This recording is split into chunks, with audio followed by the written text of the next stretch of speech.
Welcome in. Good afternoon, good evening, maybe good morning. I don't know where everyone is, but I really want to jump right into it. You should recognize me by now, Samantha from Safeopedia. You'll recognize a few other folks from Safeopedia, Jamie and Scott. And we have our guest today, Gregory Duncan. He is here from VelocityEHS. He is the Senior EHS and ESG Content Manager over at VelocityEHS. I know this is a big conversation and we have a lot to cover, so I think that we've all seen TRIRs that can look really good right up until that they don't. Greg actually sent me over an article earlier that was covering the new ASTM standard, the E2920-26. It focused on recording priority occupational injuries and the SIF-related incidents. It's brand new, and it is sparking some conversation around how we can define and track some serious injuries. You might recognize Greg from our previous webinar a few months ago back on PSIFs, and I'm hoping that you'll see him again soon if you join us for our February 26th webinar on JSAs and prevention.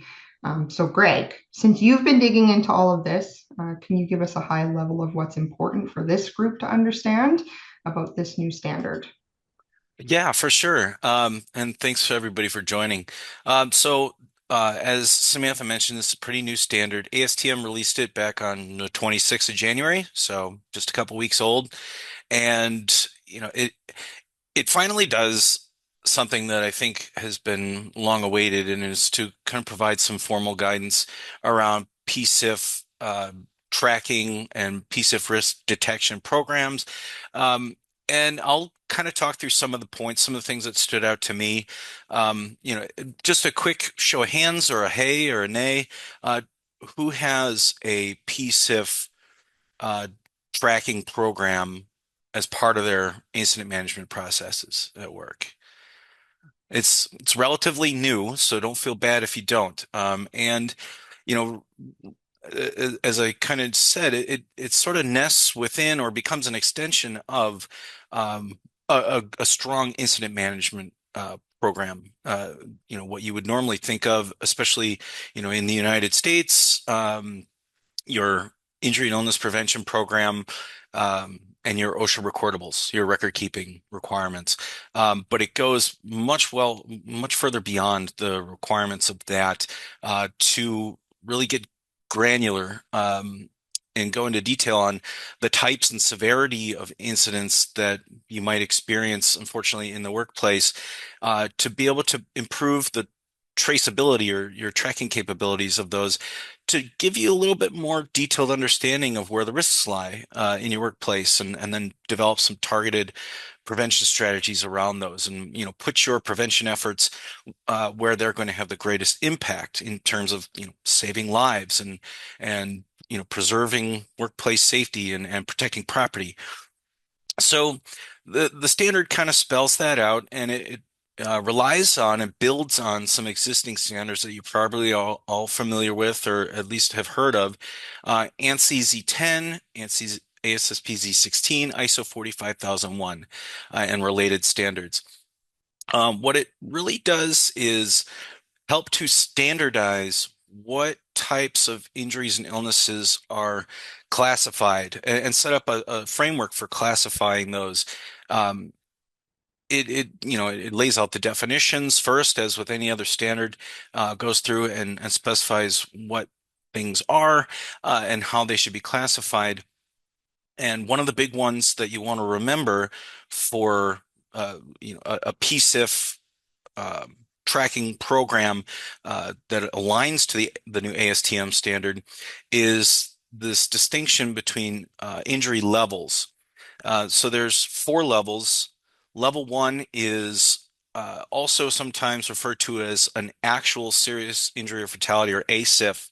And that's pretty self-explanatory. There was an injury that resulted in either a fatality, or was a quote life-threatening situation or life-threatening injury, and that's typically thought of as meaning there was a rescue required. There had to be, emergency medical or rescue operations of some type in order to prevent an injury from becoming a fatality or to prevent a life-threatening or life-altering injury.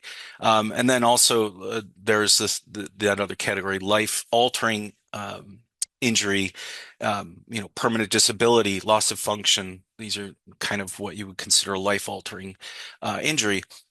And this is pretty consistent with something that ASSP has been rolling around for a while, and that is the life model of defining what is a SIF.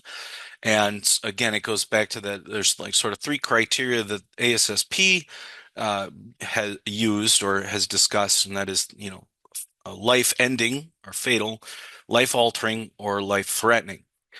Anything that's not, according to that life model, anything that doesn't meet one of those three sort of standards would not be considered a SIF. But this ASTM standard goes into sort of a further level with a level two type injury, and this is not an actual SIF. It would be considered a potential serious injury or fatality, or PSIF. And so this would be, maybe there was an equipment failure or some other, major incident in a workplace that didn't result in a life-ending injury, but it could have. There's also level three, and the ASTM standard kind of defines this level three as basically a recordable. It refers to injuries and illnesses that you would have to record as part of regulatory compliance obligations. And I kind of have a good feeling, good sense that that means recordable injuries and illnesses. And then level four being anything that does not rise to the level of a recordable under applicable regulations and standards, but is still nonetheless an injury or illness of some type.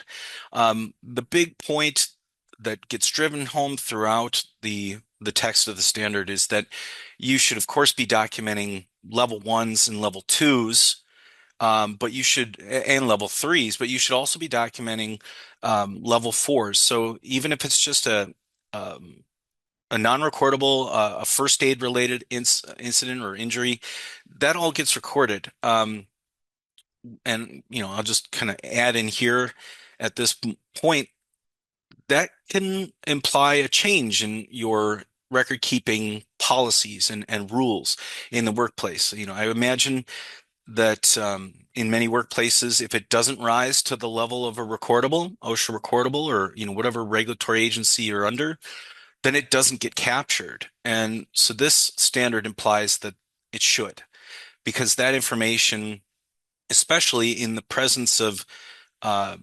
potentially life-threatening, PSIF risk is the term that they use, or SIF risk, and the potential for a SIF is there, maybe there, but it just didn't happen.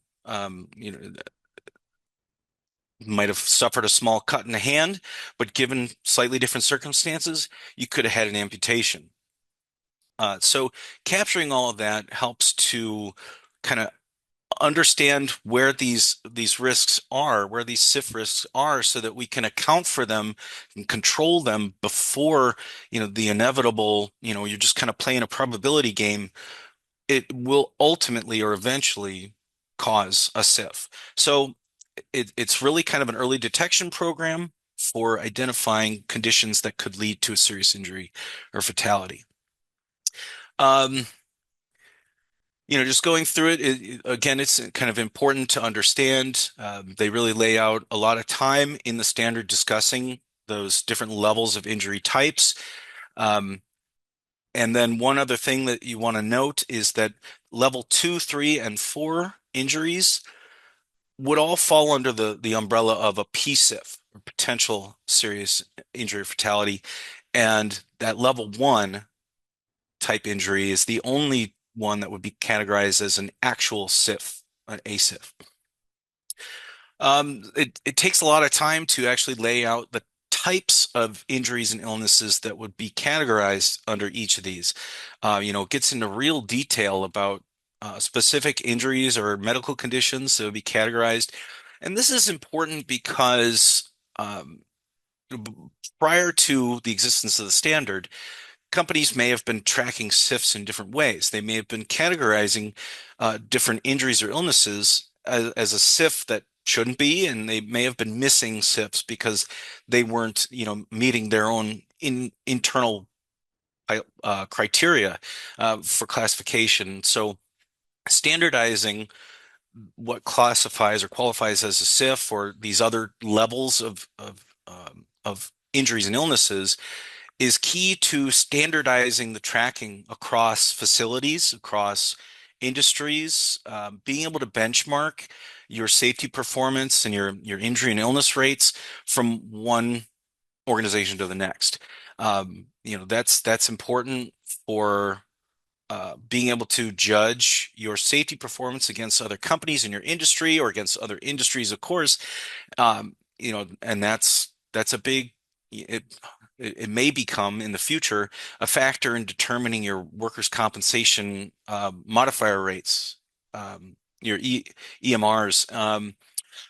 We'll see. That's just sort of speculation, but I speculate it because um, this sort of more granular injury and illness rate data, I think, is going to be utilized by the insurance industries to refine their EMR criteria, and then ultimately, what you end up having to pay for workers' compensation insurance, and making it more reflective of the actual safety performance of an organization.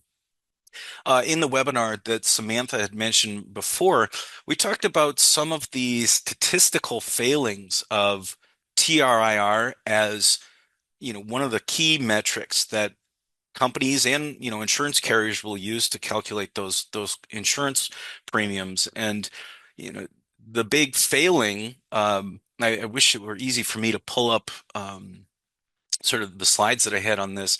Um, the TRIR calculation, which is like, total number of incidents times 200,000 divided by total number of work hours or hours worked. That 200,000 is supposed to be representative of how many, I think it's how many um,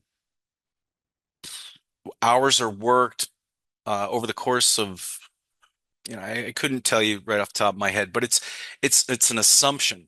That 200,000 value is a statistical assumption to help sort of normalize or standardize the rate that you ultimately get out of that calculation. The problem is that statistical assumption is pretty weak. Um, and it only starts to become accurate or truly representative as the number of hours worked that you plug into that equation. So the number of employees and the number of hours worked in a year by your actual workforce at a facility, as that becomes large, very large. In fact, I think one of the studies that I looked at for that presentation looked at the statistical errors in that model, in the TRIR model, and you have to get something close to like over a million hours worked for that to even become sort of statistically significant or accurate. So you need to have a huge workforce in order for that to be representative. The problem is that, smaller companies have smaller uh, workforces, and it skews the model towards, like, for example, I think one of the things I called out there is if you have a company with, you know, 10 employees, that's kind of the baseline for OSHA record keeping applicability. If you have 10 employees and, they're working, um, you've just opened the company and you have like 1,000 hours worked up to that point when you've experienced your first injury. It did like a sample calculation, and your TRIR rate is something like 3,000, when you're thinking like, okay, I've got a rate of like 3. That's pretty good. No, based on that limited sample size, the calculation it gets thrown way off.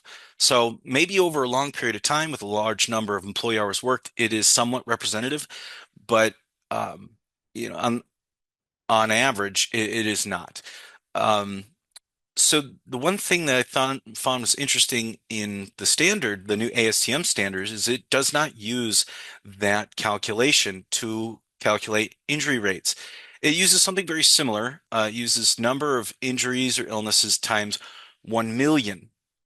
And I don't know how they chose 1 million, but it, I think it helps to account for that sort of statistical um, failing or that sort of anomaly that weighs uh, uh, injury rates more heavily for smaller organizations with fewer hours worked. So, just going back through some of the, yeah, getting back to what I was talking about the very specific injury and illness descriptions or types that are used to categorize these level 1 through 4 injuries under the standard. It does so because it wants to make sure that everybody is or capturing these injuries and calculating a rate for each type. So obviously you're capturing a rate for your fatalities, your actual SIFs, but you're also calculating a rate for PSIF events, those levels 2, 3, and 4. Um, and then, that kind of establishes this common way of calculating the injury rates for people that adhere to this standard so that they can then compare that, right? Apples to apples. One of the other things I thought was very interesting in the standard is Appendix 1, titled PSIF criteria. Basically, what it does is it proposes a list of hazards that would qualify as PSIF hazards. So,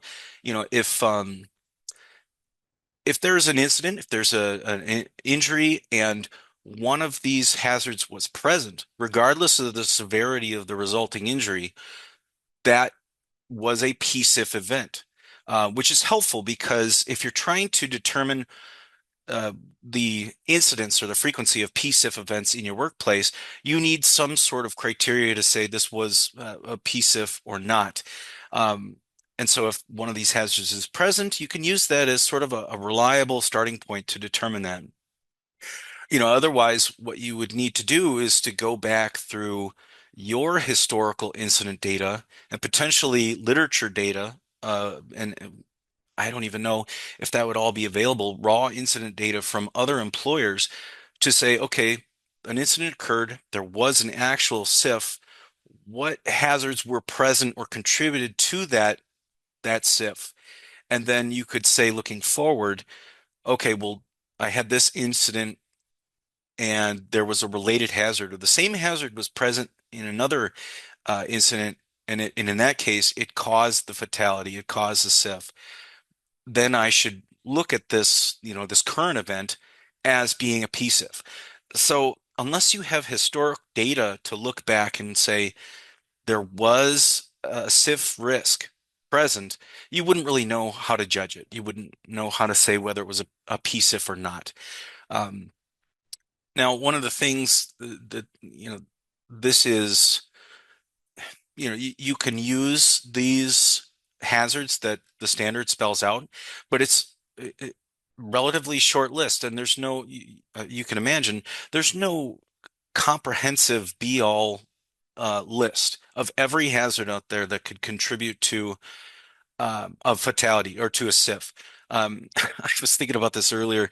I don't know if anybody remembers this show from maybe 10, 15 years ago. It was called A Thousand Ways to Die.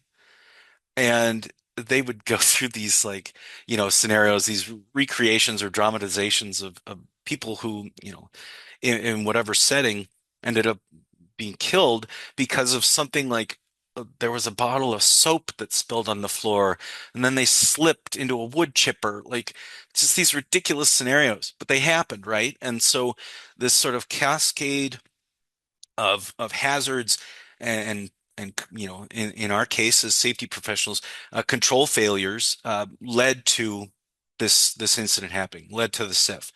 So there's no way for this list. It's a good place to start, but the list that ASTM provides is by no means exhaustive. And so what it really should do, a well-established PSIF tracking program within your incident management program should look at your past historical data. And I hope that none of your organizations have ever recorded a workplace fatality, but any hazards or conditions that, or, even, think about just severe injuries, any conditions or hazards that might have contributed to that event, we need to be looking out for in every scenario and every setting in the future moving forward. And that's kind of PSIF in a nutshell, is that um, things that may have contributed to a SIF in the past, we need to be vigilant and go after those hazards and those associated risks and prioritize those. Do everything we can to seek them out wherever they might exist in the workplace and proactively control them. Because, like I said earlier, if there is a level of risk, which the risk level is almost always not, is never almost, sorry, getting my conditions wrong here. It's almost never zero, right? There's always a probability, and if you just allow uh, these conditions to go uncontrolled, is a matter of time until something really serious happens.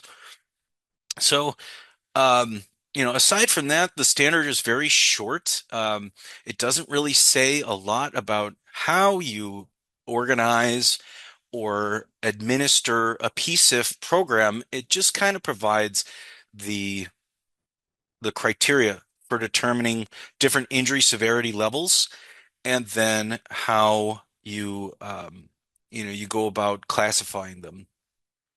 And then aside from just saying you should be tracking all of this and calculating the rate, what do you do with that then?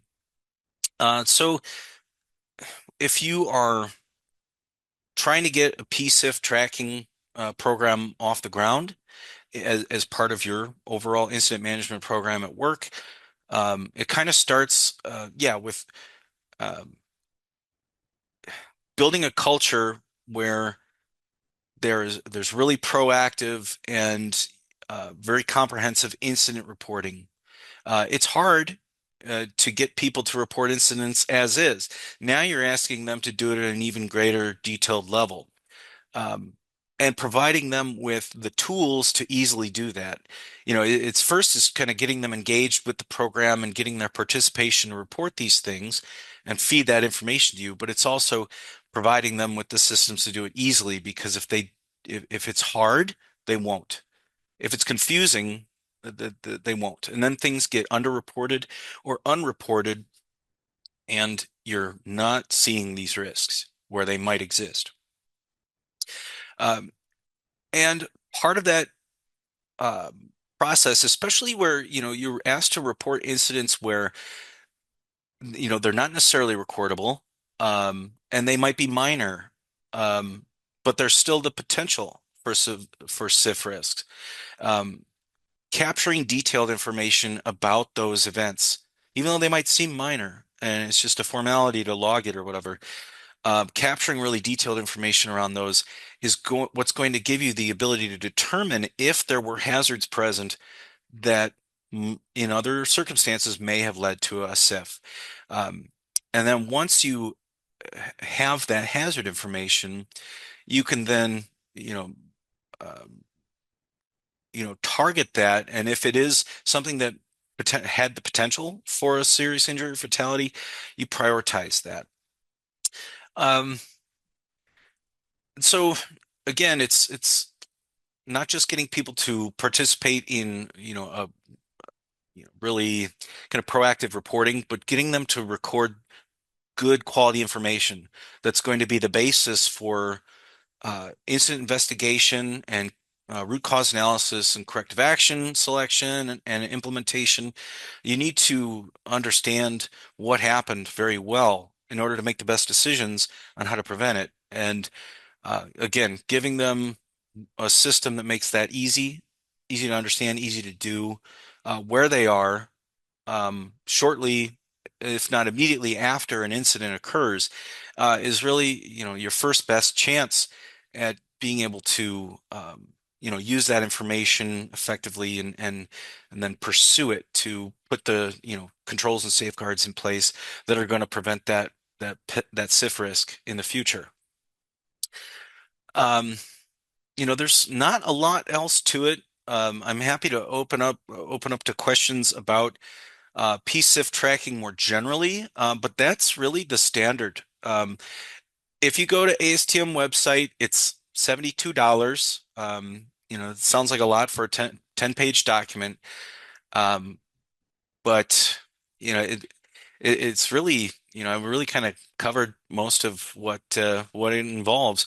The big details that you want to know from it are these injury types that fall under each level or classification level, so that you could know for certain, okay, this injury was a level 1 or this injury was a level 2, and if we are tracking these and categorizing them diligently over time, we're going to develop a data set that allows us to compare our safety performance to other facilities or other locations within our organization or against, industry peers and competitors.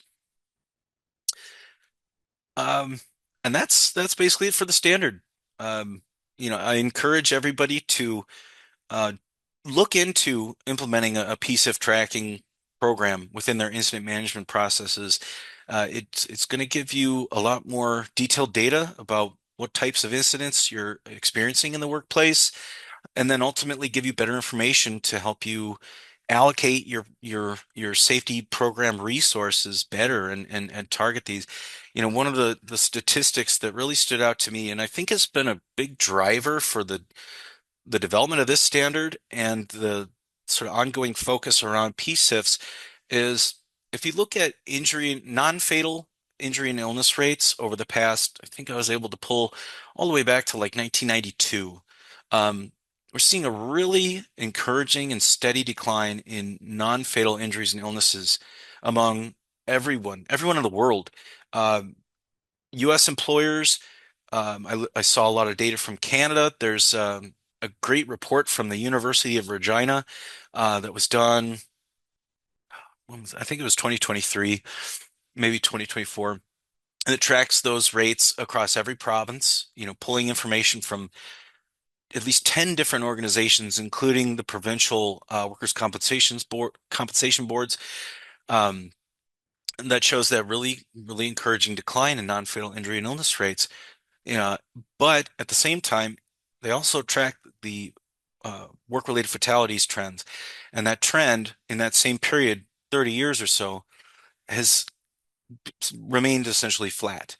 And you have to ask yourself, like, we're doing so well, and we're placing such emphasis on workplace safety, and we're, spending untold amounts of money on training and, control equipment and facilities improvements and programs and all the time that involves, and we're still not preventing fatalities. Like, why? Or are we just, is this the cost of doing business? Are we just resigned to saying, okay, in the US, we're going to have 5,400 people going to die on the job every year, and that's just how it is? I refuse to believe that. And I think that the more that that PSIF, uh, becomes part of standard incident management, incident tracking reporting, that we're going to uncover the reasons why these fatalities continue to happen again and again, and we'll be able to start making a dent in it. And that's why I found this topic so interesting, and I'm kind of upset at myself for not really becoming familiar with it years ago. It really started to receive a lot of attention in past few years, and now with the issuance of this standard, it's kind of at the forefront, and we'll see what kind of adoption we get from employers. So Yeah, best of luck. Best of luck, and I recommend it for everyone. best of luck. That seems ominous, but I'm sorry. Let's not leave it to luck. yeah, I mean, before I ask my next question, before we dive into it a little deeper, I want to leave it on the community. Is Is there anything that you wanted to say or let Greg know or let your other community members know that you're going through? I know that Vincent and Rebecca were having a conversation in regards to the programs that they have or lack thereof. So yeah, like I said, before I ask my next question, I want to give you guys the floor to talk about the seriousness of this. All right, I guess everyone's shy. I hope nobody has a story about a workplace serious injury or fatality. I had a question, just a clarification, I guess. You said the non-fatal, non-serious line was going down, but the serious injury and fatality line was flat. Is that Yes, yes. I mean, wow? the um, the trend line, they distinguish between non-fatal and non-fatal. So it is fatalities only. Okay. It could be that because we're not tracking the severity of injuries and illnesses in the way that the standard proposes in the the mode of a PSIF tracking program, that they don't necessarily understand Mm. how serious injuries and illnesses may be influencing that non-fatal trend. Like maybe the non-fatal trend is higher than it needs to be because serious injuries and fatalities continue to happen.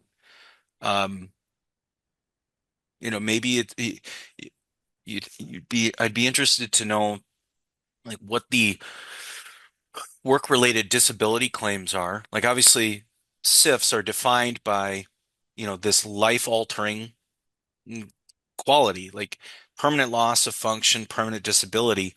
Um, if there were some data out there that looked at the trend in work-related disability claims, new work-related disability claims, that could provide a little bit of insight into how those types of injuries are trending, whether up or Yeah. down. So in theory, in 5, 3, 5, 10 years, we should see better data because we'll be tracking the severity, the serious injuries and life-altering injuries as well as people come onto the standard and start tracking I would hope that way. so. I mean, this is Yeah. of course voluntary, um, but the standard, people are keen to adopt these professional and technical standards, um, and I hope that they will start to see that reduction, that final reduction in work-related fatalities. Um, but it's not this type of data, at least I know um, in the United States.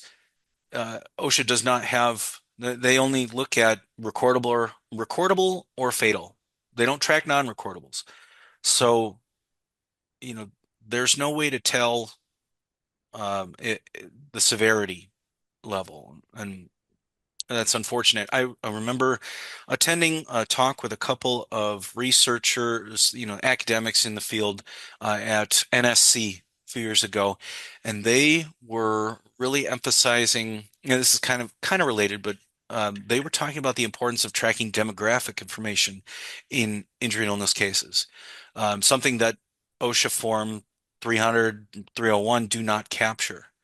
And they're kind of pushing for um, increased data or additional data around those cases so that they can start to tell, like, what are maybe some demographic factors in injury and illness rates, right? Well, if we're able to do the same with, getting a little bit more detailed, more granular with the severity levels on work-related injuries, to your point, Jamie, we can start to understand why that trend is going up or down and what the impact of SIFs is on the overall trend. So Greg has asked us all to potentially take a look back at our historical data collection. So I have to ask, looking at that data, do you feel that it is driving change, or is it just that? Is it reporting? Is it data collection? Is it just looking at metrics and then occasionally affecting budget and minor more vigilance for the next couple of months? Is this data collection actually driving us to make those changes? I think right now, speaking for us, is we're still kind of a new company and we're still implementing a lot of SMS and all this other stuff, right? Audits.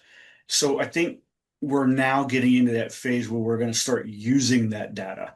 Before, it was just getting people into the routine of doing it so we can collect it and we can start looking at it later. So I think that's where we're at now, is trying to start looking at it and driving change more. I think we're at that phase because we're about a little over 5 years in, and most people that know anywhere between 3 to 5 years is when you start turning that corner in a new safety program. To start getting it, to make it better, make it like number one in freaking in business class. Yeah, I think that's even for organizations with long track record and a long, large set of incident report data, unless you've experienced an unfortunate serious injury or fatality, there's no there's no red flag to look at and say, these are the conditions that led to that, so let's watch out for them moving forward. Um, if I may, I just want to take a moment to mention how uh, my company, VelocityEHS, our software does it. When you complete an incident report, it actually has something built into it. Um, it's like natural language processing technology built into it to prompt a user, somebody in the field, somebody on the line, to provide a very thorough, very detailed incident description.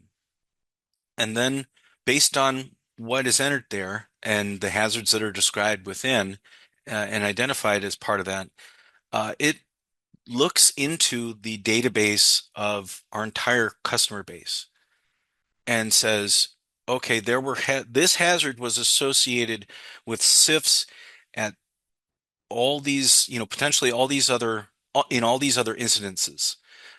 And then it pulls that information forward and says, okay, based on the statistical probability and the outcomes of this hazard in other instances, we can tell you with some degree of statistical certainty that this is a SIF, or there is potential SIF risk in this case.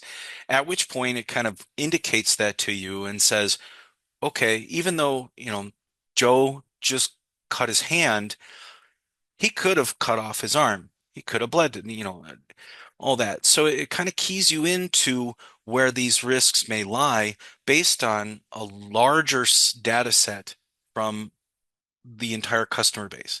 It's all anonymized, of course. It's only looking for that presence of that hazard or that hazard type. It doesn't pull anything about that company or that incident in the past data. Um, but it learns from that full data set of our entire customer base.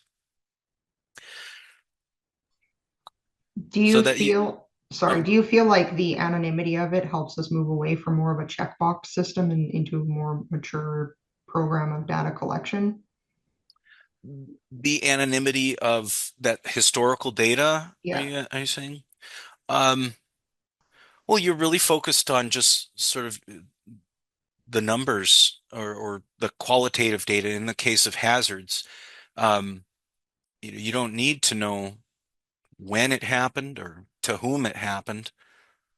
Just that it was present and was a contributing factor or potential root cause in a SIF at some point. And, it uses some of these criteria that I had mentioned in the standard, in that Appendix 1, that it calls out, a good 2 pages of these sort of hazard types or incident types that are sort of the SIF risk is implied in those when those hazards are present.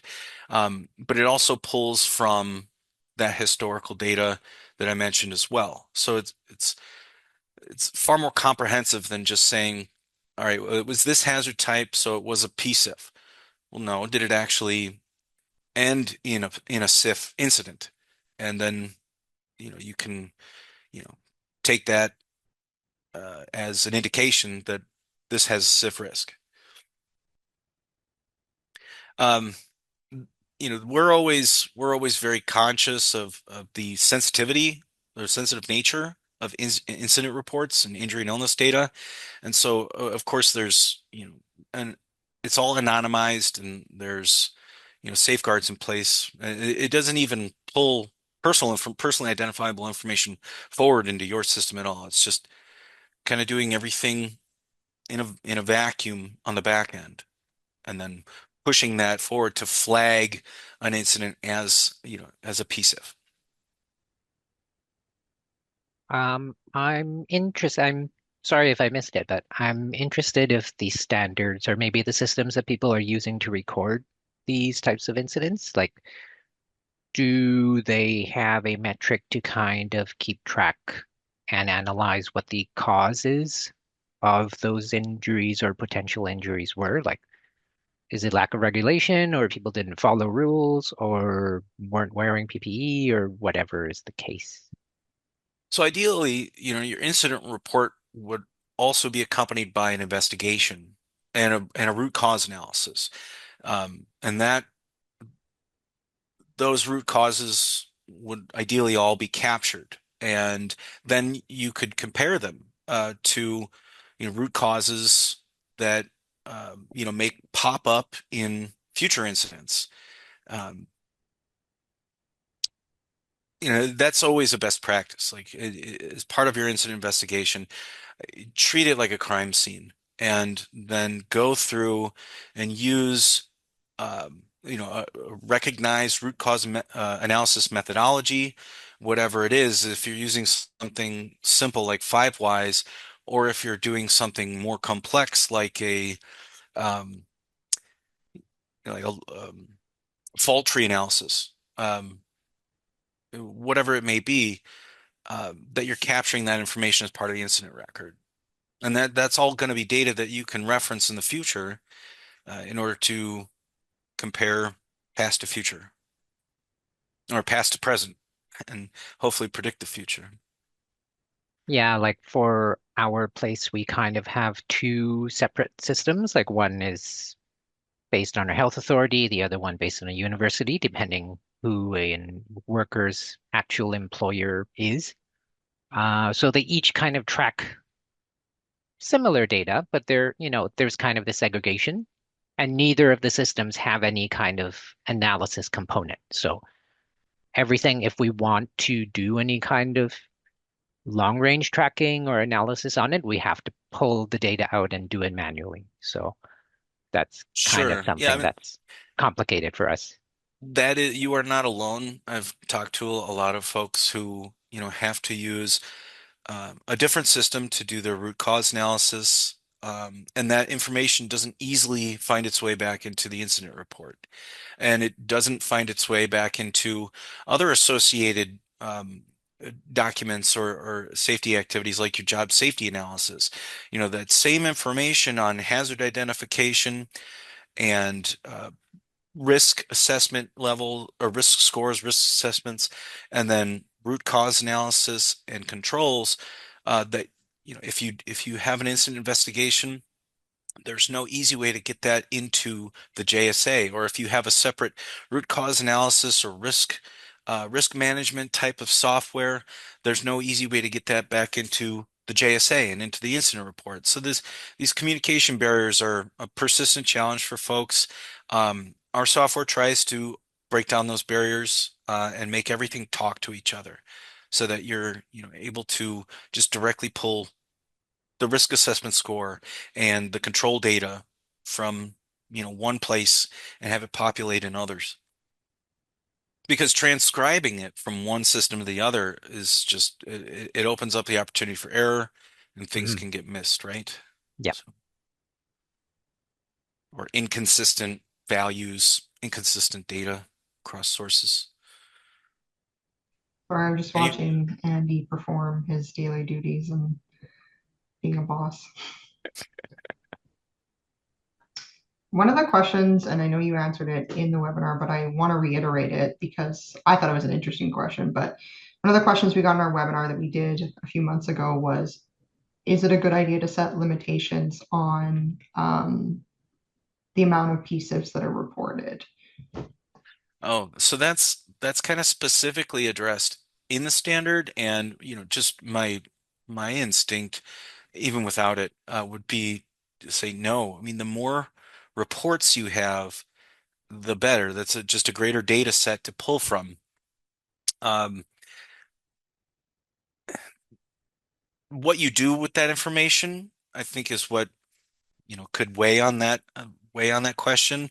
But if you're just using it as learning experience and you're not using it as an example to write somebody up for because, they had one too many first aid injuries or whatever, um, no, the standard specifically says like building a sort of a culture and communicating the importance of this reporting to your workers is part of meeting this standard. But it is, of course, it's not something that you would use for benchmarking for many reasons. But the one, a big one is you could have a really strong culture of incident reporting and everything gets captured, and everything gets caught in great detail.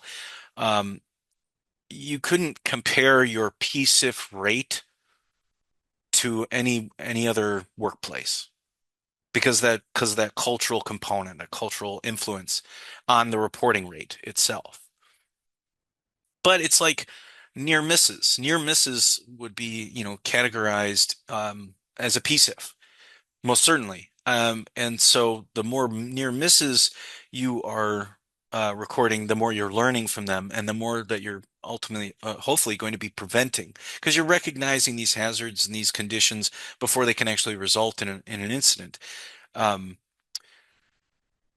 there's that classic phenomenon of you start to see spikes in near misses and you start to wonder if this is good or bad. Well, you always try to look at the glass half full and, view it as a sign of, leading indicator really of the level of engagement that you're getting out of your workplace. If you're seeing lots of PSIFs recorded and reported, um, I would take that as an encouraging sign that you are, seeing a high level of engagement from your employees in participating in your PSIF tracking and detection program. I think it's a sign of proactivity, right? It's a sign of being mindful and not tattling, but looking at the area around you and understanding all of the potential risk. Yeah, and that goes for a lot of your behavioral metrics, leading indicators that are going to be part of your EHS or safety reporting systems. Um, the more information you get, the better. It might raise some alarms if you're starting to see, a lot of reports come in, but I think it's a good thing. It also I, allows us for continued improvement. So oh yeah, of course. I recently had a conversation with some folks at Komatsu, and they were talking about their safety observations. They call it their safety engagement um, program. It essentially amounts to a type of observation, and they implemented this program. And within the course of it was like 2019 to 2023 or 2024, so 4 or 5 years, they went from recording. They saw like a 75% increase year over year in the number of observations that were being recorded. And these are opportunistic. They're not scheduled. These are workers who are taking it upon themselves to say, "Hey, I recognize an unsafe behavior. I'd like to go and speak with the employees who are involved, or conversely, I recognize this a really safe behavior, and I want to go talk to the people who are involved, and we're going to use this as a learning opportunity." And yeah, they went from doing something like I want to say they they had a target of doing like 15,000 of these across. They have hundreds of locations in North America, United States. They went from doing about 15,000 of these per year to doing something like 32,000 of them per year. So their level of engagement was more than they could have hoped. And what it does is to just create this sort of learning network among their locations, among their people, where they're capturing safety behaviors and putting it to work for them. I'm just reading in the chat. It's the topic of Kim Green, CEO, Georgia Power, at the Safety on the Edge conference last year. She was saying the same thing, more tracking and making more 100% okay to report everything. Yeah, I couldn't agree more. Yeah, she was paraphrasing, but like Georgia Power as an organization went from everything was target zero for so long. And so the culture really started to suppress reporting because everyone wanted to hit that zero number. And now Right. it's like report a hangnail, just report, track, tell everything that you see. And, you know, so now they get, you're right, the numbers have gone way up in terms of incidents, but they see it as a good thing. But the fatalities are flat, and I don't think they were tracking the PSIFs separately, other than the Yeah. fatalities. And So Jamie, you're touching on a whole nother dimension of culture with safety incentive programs and developing, you know, um, eh, systems and just means for people to participate rather than, incentivizing them to, not report, right? Or for there to be no reports. Um, what was I gonna say? Oh, and that's what I was saying. So, you've got all these reports coming in, and in a strong safety culture, you've got a high value or high level of engagement and high level or high number of reports coming in. It's important to also establish a sort of communication system or loop, so that the people who make these reports are notified and are aware that something is being done about it. Because if they're just throwing their concerns into a black hole, then they're not gonna participate for very long. That engagement will fall off fast. So having a system so that you can communicate, oh, you reported a PSIF, we've identified the hazard, we've put in an effective control, and the residual risk level is very low now. That means that their participation made a positive change in the safety of the workplace. And then you're just going to reinforce that behavior, and you're going to get this sort of feedback loop where they are, contributing more and more. But again, the system you use to facilitate that, if it's difficult or complicated or confusing to use, that's going to be a big barrier to that engagement. That's the one thing I always think of when I think about incident reporting is the stereotypical blank days since incident, and everyone wants to keep it at zero. But as Jamie said at SOTI, like the reality is that the more data we collect, the more insight that we have. And even you bringing up the fact that we can report on something that's a job well done, and I think we should also be doing that it doesn't always have to be, this is something that is potentially fatal, this is something that potentially could go wrong. It should have the adverse effect of, this is something that is being done right, and we can take a look at it and support each other as well. Yeah. Does anyone record or not record, but you know how, I mean, when I was in Fort McMurray, we'd always have pizza parties for the zero. Is anyone running, rewards or awards and pizza parties for numbers of incidents reported, the other way? Like, are we looking at the leading indicators and having big award shows and stuff like that? Or You what do you you like, took you Rich, took the Andy, what do you? words right out of my mouth, Jamie. I wanted to know who's using leading indicators as the incentive metric. Of course, I mean, I think most people we all use the leading indicators. I think, but what you're talking about though, Jamie, you kind of walk a fine line with OSHA when you're dealing with incentivizing reporting or not reporting. They kind of frown upon that part. So it's kind of hard to do that. And then honestly, again, you tend to get lying and falsified reporting and stuff like that when you incentivize that type of stuff.